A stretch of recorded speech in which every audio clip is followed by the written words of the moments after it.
افسد حكومه بالتاريخ هاي الحكومه. تعداد 360 مليون دولار، جسر كلفته 2 3 مليون دولار تسويه ب 20 مليون دولار، خطه تنمويه فاشله، افلست البلد، خليته تحت وطأة الديون الخارجيه والداخليه، وانت قاعد والله ها تحلم بالولايه الثانيه ان شاء الله. اني بس الطرقاع يا دكتور، افضفض امري لله سبحانه وتعالى وشعبنا ولك.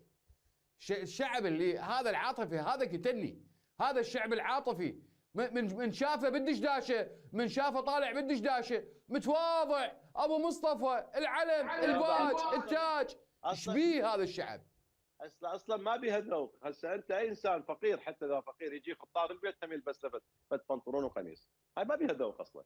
هذه هذه هو اللي يشجعوه، ماكو نفس المستوى والعقليه.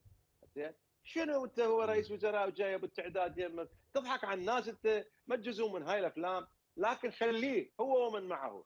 نعم الشعب العراقي يتحمل مسؤوليه، فاذا هو رضى على العبوديه والذل فهذا هو مصيره.